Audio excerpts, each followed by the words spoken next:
इस वीडियो में हम सॉल्व करेंगे बाल विकास के 50 महत्वपूर्ण प्रश्न यानी बाल विकास और शिक्षण शास्त्र के 50 महत्वपूर्ण प्रश्नों का सॉल्यूशन। हेलो नमस्कार दोस्तों, मेरा नाम है दिनेश और आप देख रहे हैं Z class academy YouTube channel जो सभी शिक्षक भर्ती परीक्षाओं के लिए उपयोगी है। दोस्तों, इस वीडियो में भी हम करने वाले हैं 50 महत्वपूर्ण प्रश्नों का सॉल्यूशन जो सभी शिक्षक भर्ती परीक्षाओं के लिए लाभदायक है। तो अभी तक आपने चैनल को सब्सक्राइब नहीं किया तो चैनल को सब्सक्राइब कर लीजिए और वीडियो को ज़्यादा से ज़्यादा दोस्तों के साथ शेयर कर देना, क्योंकि जेड क्लास एकेडमी चैनल पे ऐसे ही वीडियो में लाता रहता हूँ जो शिक्षक भर्ती के लिए लाभदायक है। दोस्तों, आज की वीडियो में हम 50 महत्वपूर्ण प्रश्नों का सॉल्यूशन करेंगे जो आगामी परीक्षा के लिए लाभदायक है। तो दोस्तों चलिए देखते हैं बिना किसी टाइम वेस्ट के। ये रहा आज का पहला प्रश्न। बाल विकास की अवस्थाएं होती हैं, कितनी अवस्थाएं होती हैं? 2, 3, 4, 5। दोस्तों इसका राइट आंसर होगा ऑप्शन डी, बाल विकास की 5 अवस्थाएं होती हैं। ऑप्शन डी इसका राइट आंसर। इसके बाद दूसरा प्रश्न, पियाजे के संज्ञानात्मक विकास सिद्धांत के कितने चरण होते हैं? पियाजे के संज्ञानात्मक विकास सिद्धांत के कितने चरण? 2, 3, 4, 5। दोस्तों इसका राइट आंसर होगा ऑप्शन सी, पियाजे के अनुसार संज्ञानात्मक विकास सिद्धांत के 4 चरण होते हैं। ऑप्शन सी इसका राइट आंसर। इसके बाद तीसरा प्रश्न, वाइगोत्स्की के अनुसार बच्चे कैसे सीखते हैं? व्यक्तिगत अनुभव से, सामाजिक संपर्क से, आत्म अवलोकन से, केवल अध्यापक के मार्गदर्शन से। इसका राइट आंसर होगा ऑप्शन बी, सामाजिक संपर्क से सीखते हैं, क्योंकि वाइगोत्स्की ने सामाजिक का सिद्धांत दिया था। ऑप्शन बी इसका राइट आंसर होगा। इसके बाद चौथा प्रश्न, थॉर्नडाइक के अधिगम के नियमों में से कौन सा मुख्य नहीं है? थॉर्नडाइक ने 3 नियम दिए थे, अभ्यास का नियम, प्रभाव का नियम, तत्परता का नियम। आत्मसात का नियम नहीं दिया था, इसलिए इसका राइट आंसर ऑप्शन डी होगा, क्योंकि थॉर्नडाइक के अधिगम के नियमों में यह मुख्य नहीं है। ऑप्शन डी इसका राइट आंसर। इसके बाद पांचवा प्रश्न, कोलबर्ग के अनुसार कितने विकास के स्तर होते हैं? कोलबर्ग के अनुसार कितने विकास के स्तर होते हैं? 2, 3, 4, 5। दोस्तों इसका राइट आंसर होगा ऑप्शन बी, कोलबर्ग के अनुसार 5 नैतिक विकास के स्तर होते हैं। बहुत सॉरी 3। इसका राइट आंसर होगा ऑप्शन बी, कोलबर्ग के अनुसार 3 नैतिक विकास के स्तर होते हैं। इसका राइट आंसर होगा ऑप्शन बी। इसके बाद छठवां प्रश्न, बाध्यवान सीखने यानी ऑब्जर्वेशनल लर्निंग का सिद्धांत किसने दिया? स्किनर, पियाजे, बंदूरा, ब्रूनर। दोस्तों इसका राइट आंसर होगा ऑप्शन सी, बंदूरा महोदय ने ऑब्जर्वेशनल लर्निंग का सिद्धांत दिया था। ऑप्शन सी इसका राइट आंसर होगा। इसके बाद सातवां प्रश्न, संज्ञानात्मक विकास का संबंध मुख्य रूप से किससे है? संज्ञानात्मक विकास का संबंध मुख्य रूप से किससे है? शारीरिक वृद्धि से, सोचने और समझने से, नैतिकता से, भाषा और अधिगम से। दोस्तों इसका राइट आंसर होगा ऑप्शन बी, सोचने और समझने से संज्ञानात्मक विकास का मुख्य रूप से संबंध। ऑप्शन बी इसका राइट आंसर होगा, सोचने और समझने से। इसके बाद आठवां प्रश्न, नज़दीकी विकास क्षेत्र जेडपीडी की अवधारणा किस मनोवैज्ञानिक ने दी? वाइगोत्स्की, पियाजे, कोलबर्ग या गार्डनर। दोस्तों इसका राइट आंसर होगा ऑप्शन ए, वाइगोत्स्की ने नज़दीकी विकास क्षेत्र की अवधारणा मनोविज्ञान में दी थी। इसका ऑप्शन ए राइट आंसर। इसके बाद नौवां प्रश्न, कौन सा सिद्धांत कहता है कि बच्चे अपने परिवेश से सीखते हैं? और कौन सा सिद्धांत है जो कहता है कि बच्चे अपने परिवेश से सीखते हैं? सामाजिक अधिगम सिद्धांत, व्यवहारवाद सिद्धांत, या संज्ञानात्मक विकास सिद्धांत, या नैतिक विकास सिद्धांत। दोस्तों इसका राइट आंसर होगा ऑप्शन ए, सामाजिक अधिगम सिद्धांत कहता है कि बच्चे अपने परिवेश में सीखते हैं। ऑप्शन ए इसका राइट आंसर। इसके बाद 10वां प्रश्न, अधिगम का अर्थ क्या है? केवल ज्ञान प्राप्त करना, व्यवहार में स्थायी परिवर्तन, केवल परीक्षा में अंक लाना, केवल अनुभव प्राप्त करना। दोस्तों इसका राइट आंसर होगा ऑप्शन बी, व्यवहार में स्थायी परिवर्तन लाना अधिगम का अर्थ है, व्यवहार में स्थायी परिवर्तन लाना। इसके बाद 11वां प्रश्न, स्किनर ने किस सिद्धांत का प्रतिपादन किया? स्किनर महोदय ने किस सिद्धांत का प्रतिपादन किया? संज्ञानात्मक विकास, प्रचालन, ऑपरेंट कंडीशनिंग, या व्यवहारवाद बिहेवियरिज्म, या नैतिक विकास सिद्धांत।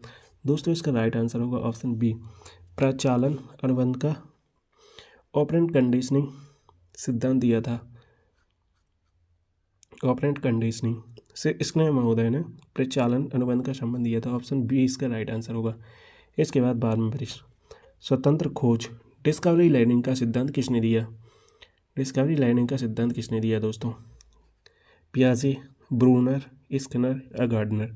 दोस्तों इसका राइट आंसर होगा ऑप्शन बी, ब्रूनर ने डिस्कवरी लाइनिंग का सिद्धांत दिया था। ऑप्शन बी इसका राइट आंसर होगा। इसके बाद 13वां प्रश्न, एरिक्सन के अनुसार व्यक्तित्व विकास में कितने चरणों में होता है? एरिक्सन के अनुसार व्यक्तित्व विकास कितने चरणों में होता है? 4, 6, 8 या 10। दोस्तों इसका राइट आंसर होगा ऑप्शन सी, 8 चरणों में होता है एरिक्सन के अनुसार व्यक्तित्व विकास। ऑप्शन सी इसका राइट आंसर होगा। इसके बाद 14वां प्रश्न, सीखने की अवस्था, सीखने की अवस्था लर्निंग डिसेबिलिटी किससे संबंधित है? बौद्धिक विकार से, सामाजिक समस्याओं से या कठिनाइयों से या मोटर कौशल समस्याओं से? दोस्तों इसका राइट आंसर होगा ऑप्शन सी, अधिगम कठिनाइयों से। अधिगम की सीखने की अवस्था संबंधित होती है, यानी लर्निंग डिसेबिलिटी का संबंध अधिगम की कठिनाइयों से होता है। इसके बाद 15वां प्रश्न, बाल विकास का पहला सामाजिक संस्थान कौन सा है? दोस्तों बाल विकास का पहला सामाजिक संस्थान कौन सा है? स्कूल, परिवार, समाज, खेल का मैदान? दोस्तों इसका राइट आंसर होगा ऑप्शन बी, परिवार। बालक का पहला सामाजिक संस्थान परिवार होता है। ऑप्शन बी इसका राइट आंसर होगा। इसके बाद 16वां प्रश्न, एक शिक्षक को बच्चों की सीखने की शैली का ज्ञान क्या होना चाहिए? एक शिक्षक को बच्चों की सीखने की शैली का ज्ञान क्या होना चाहिए? सही ढंग से पढ़ाने के लिए, बच्चों की कमजोरी जानने के लिए, बच्चों को अनुशासित करने के लिए, परीक्षा में अच्छे अंक दिलाने के लिए? दोस्तों इसका राइट आंसर होगा ऑप्शन ए, सही ढंग से पढ़ाने के लिए एक शिक्षक को बच्चों की सीखने की शैली का ज्ञान होना चाहिए। सीखने की या सिखाने की शैली का ढंग होना चाहिए, सही ढंग पढ़ाने के लिए। ऑप्शन ए इसका राइट आंसर होगा। इसके बाद 17वां प्रश्न, बहुबुद्धि सिद्धांत, मल्टीपल इंटेलिजेंस थ्योरी किसने दिया था? बहुबुद्धि का सिद्धांत किसने दिया था दोस्तों? गार्डनर, ब्रूनर, स्किनर, पियाजे? दोस्तों इसका राइट आंसर होगा ऑप्शन ए, गार्डनर ने बहुबुद्धि का सिद्धांत दिया था, यानी मल्टीपल इंटेलिजेंस थ्योरी गार्डनर महोदय ने दी थी। इसका राइट आंसर होगा ऑप्शन ए। इसके बाद 18वां प्रश्न, बच्चों की सीखने की क्षमता को प्रभावित करने वाला सबसे महत्वपूर्ण कारक कौन सा है? बच्चों की जो सीखने की क्षमता को प्रभावित करने वाला सबसे महत्वपूर्ण कारक कौन है? बुद्धि, शिक्षक, माता पिता या पर्यावरण? दोस्तों इसका राइट आंसर होगा ऑप्शन डी, बच्चों की जो सीखने की क्षमता को प्रभावित करता है सबसे महत्वपूर्ण कारक होता है पर्यावरण। जैसा बच्चों को परिवेश मिलेगा बच्चे वैसा ही सीखेंगे। ऑप्शन डी इसका राइट आंसर, यही मुख्य कारण हो सकता है। 19वां प्रश्न, कोलबर्ग ने कितने नैतिक विकास के स्तर बताए हैं? नैतिक विकास के कोलबर्ग के अनुसार कितने स्तर होते हैं? 2, 3, 4 या 5? दोस्तों इसका राइट आंसर होगा ऑप्शन बी, कोलबर्ग के अनुसार 3 नैतिक विकास के स्तर होते हैं। इसके बाद 20वां प्रश्न, अधिगम का क्या अर्थ है? अधिगम का क्या अर्थ है? केवल ज्ञान प्राप्त करना, व्यवहार में स्थायी परिवर्तन, केवल परीक्षा में अंक लाना, केवल अनुभव प्राप्त करना? दोस्तों इसका राइट आंसर होगा व्यवहार में स्थायी परिवर्तन लाना, अधिगम का यही अर्थ होता है। ऑप्शन बी इसका राइट आंसर होगा। इसके बाद 21वां प्रश्न, बाल विकास के अध्ययन की प्राथमिक इकाई क्या है? दोस्तों बाल विकास के अध्ययन की प्राथमिक इकाई क्या है? शिक्षक, माता पिता, बालक या समाज? दोस्तों इसका राइट आंसर होगा ऑप्शन सी, बालक। बालक विकास के अध्ययन की प्राथमिक इकाई बालक होता है। ऑप्शन सी इसका राइट आंसर होगा। इसके बाद 22वां प्रश्न, बालक की सामाजिकरण प्रक्रिया में सबसे ज़्यादा योगदान किसका है? बालक की सामाजिकरण प्रक्रिया में सबसे ज़्यादा योगदान किसका होता है? माता पिता, शिक्षक, समाज, दोस्त? दोस्तों इसका राइट आंसर होगा ऑप्शन ए, बालक की सामाजिकरण प्रक्रिया में सबसे ज़्यादा योगदान माता पिता का होता है। ऑप्शन ए इसका राइट आंसर होगा। इसके बाद 23वां प्रश्न, मानसिक विकास दर किस कारक पर निर्भर करती है? जो मानसिक विकास की दर है वो किस कारक पर निर्भर करती है? पर्यावरण, खान पान, उम्र, उपरोक्त सभी? दोस्तों इसका राइट आंसर होगा ऑप्शन डी, क्योंकि इन तीनों कारकों पर निर्भर करता है। ऑप्शन डी इसका राइट आंसर होगा। इसके बाद 24वां प्रश्न, सीखने की प्रक्रिया को प्रभावित करने वाला सबसे बड़ा कारक कौन सा है? वातावरण, स्कूल, माता पिता या शिक्षक? सीखने की प्रक्रिया को प्रभावित करने वाला सबसे बड़ा कारक, ऑप्शन ए इसका राइट आंसर होगा। वातावरण, सीखने की प्रक्रिया को प्रभावित करने वाला सबसे बड़ा कारक वातावरण होता है। इसके बाद 25वां प्रश्न, भाषा सीखने में कौन सा कारक सबसे महत्वपूर्ण होता है। दोस्तों भाषा सीखने में सबसे महत्वपूर्ण कारक कौन सा है? आयु, वातावरण, बुद्धि, सामाजिक संपर्क। दोस्तों इसका राइट आंसर होगा ऑप्शन डी, सामाजिक संपर्क भाषा सीखने का सबसे महत्वपूर्ण कारक है। ऑप्शन डी इसका राइट आंसर होगा। इसके बाद 26वां प्रश्न, शिक्षण अधिगम प्रक्रिया में मॉडलिंग का अर्थ क्या होता है? बच्चों को अनुशासित करना, बच्चों के सामने उदाहरण प्रस्तुत करना, बच्चों को आत्म अवलोकन सिखाना, बच्चों को स्वतंत्र रूप से सीखने देना। दोस्तों इसका राइट आंसर होगा ऑप्शन बी, बच्चों के सामने उदाहरण प्रस्तुत करना शिक्षण अधिगम प्रक्रिया में मॉडलिंग का अर्थ होता है। ऑप्शन बी इसका राइट आंसर। इसके बाद 27वां प्रश्न, प्राथमिक कक्षाओं में बच्चों को पढ़ाने का सबसे अच्छा तरीका कौन सा है? उन्हें व्याख्यान देना, रटने के लिए कहना, या गतिविधियों को खेलों के माध्यम से सिखाना, या किताब से पढ़ाना। दोस्तों इसका राइट आंसर होगा ऑप्शन सी, गतिविधियों और खेलों के माध्यम से बच्चों को सिखाना प्राथमिक कक्षा में बच्चों को पढ़ाने का सबसे अच्छा तरीका हो सकता है कि गतिविधियों और खेलों के माध्यम से बच्चों को सिखाया जाए। ऑप्शन सी इसका राइट आंसर होगा। इसके बाद 28वां प्रश्न, प्रभावी शिक्षण का मुख्य उद्देश्य क्या है? प्रभावी शिक्षण का मुख्य उद्देश्य क्या है?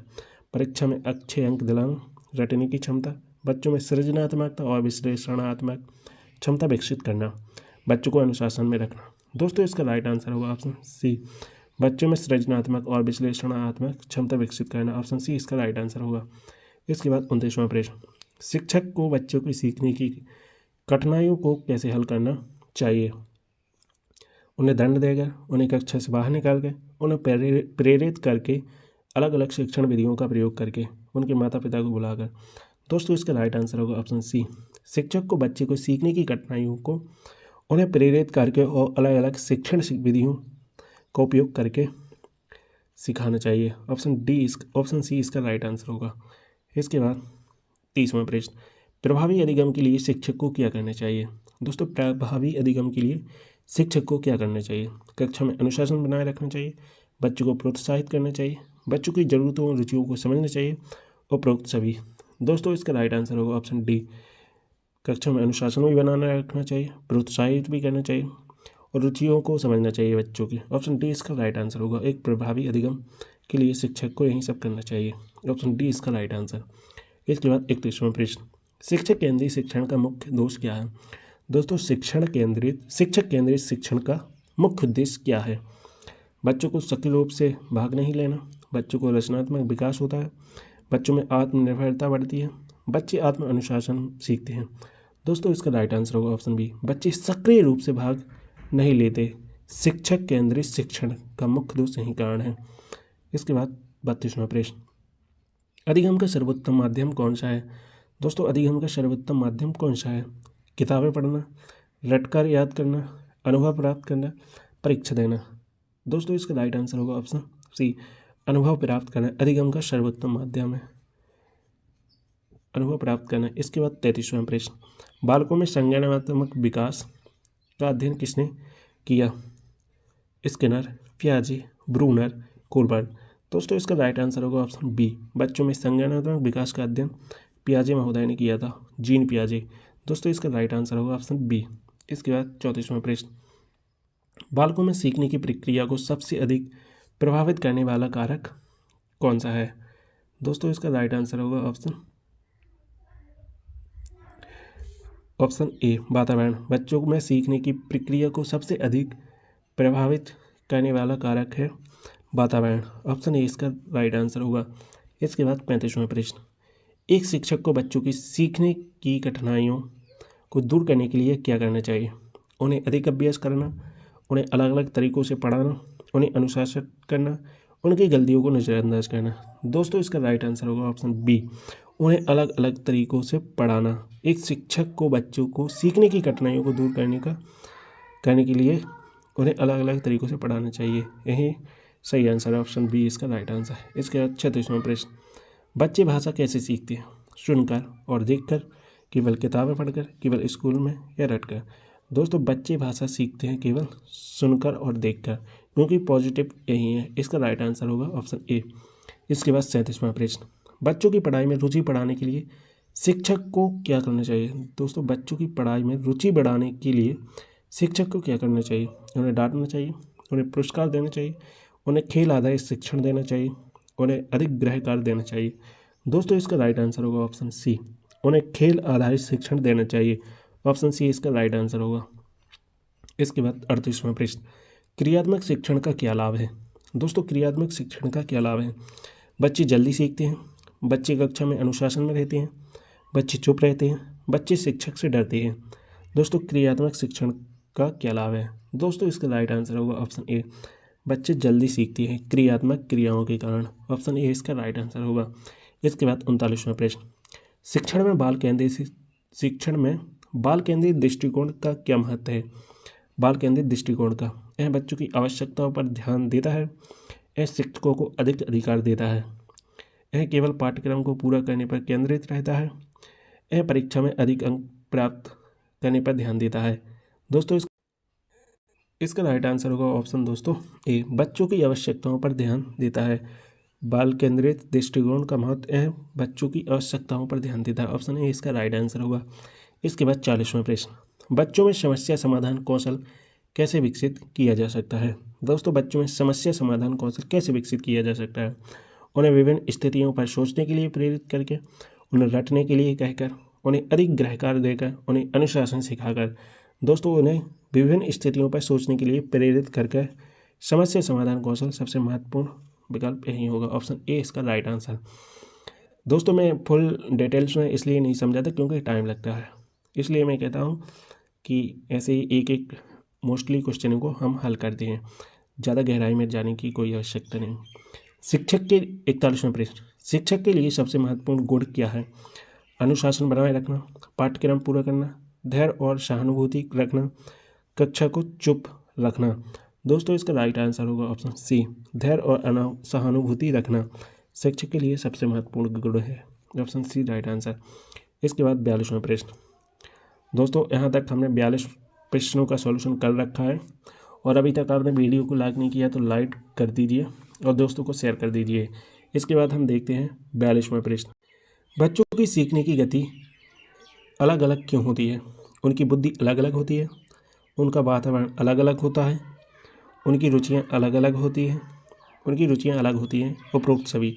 दोस्तों इसका राइट आंसर होगा ऑप्शन डी, उनकी बुद्धि भी अलग अलग होती है, उनका वातावरण अलग अलग भी होता है, उनकी रुचियाँ भी अलग होती हैं, इसलिए उपरोक्त इसका ऑप्शन डी होगा। ऑप्शन डी इसका राइट आंसर। इसके बाद 43वां प्रश्न, स्कार्फ फोल्डिंग किससे संबंधित है? दोस्तों स्कार्फ फोल्डिंग किससे संबंधित है? स्कार्फ फोल्डिंग सीखने में सहायता प्रदान करता है, बच्चों को अकेले सीखने देता है, बच्चों को सजा देना, परीक्षा की तैयारी कराना। दोस्तों इसका राइट आंसर होगा ऑप्शन ए, सीखने में सहायता करता प्रदान करना।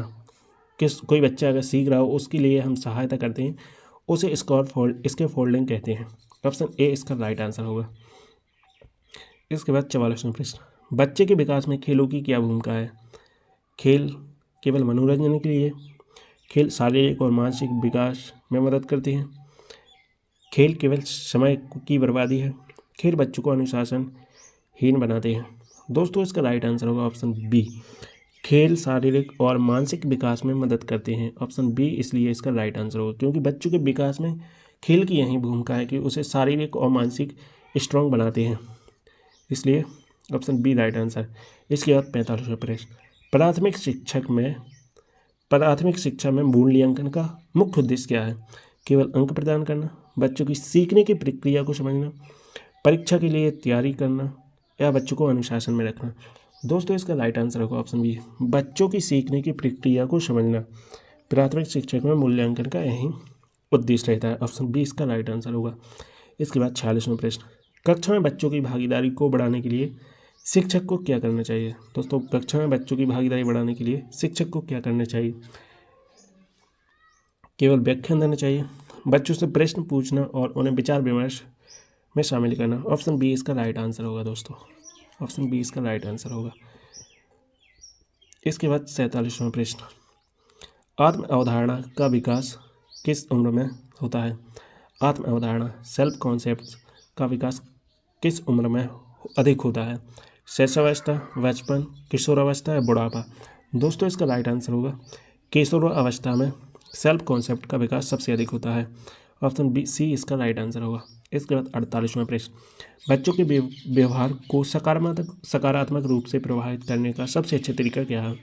उन्हें डांटना, उन्हें प्रेरित करना और सकारात्मक प्रतिक्रिया देना, उन्हें दंड देना, उन्हें कक्षा से बाहर करना। दोस्तों इसका राइट आंसर होगा ऑप्शन बी, उन्हें प्रेरित करना और सकारात्मक प्रतिक्रिया देना। ऑप्शन बी राइट आंसर होगा इसका। इसके बाद 49वां प्रश्न, कौन सा शिक्षण विधि व्यक्तिगत भिन्नताओं को ध्यान में रखती है? कौन सा शिक्षण विधि व्यक्तिगत भिन्नताओं को ध्यान में रखती है? व्याख्यान विधि, गतिविधि आधारित शिक्षण, रटकर सीखना, केवल पाठ्य पुस्तकों पर ध्यान देना। दोस्तों इसका राइट आंसर होगा ऑप्शन बी, गतिविधि आधारित शिक्षण व्यक्तिगत भिन्नताओं में ध्यान रखती है। ऑप्शन बी इसका राइट आंसर होगा।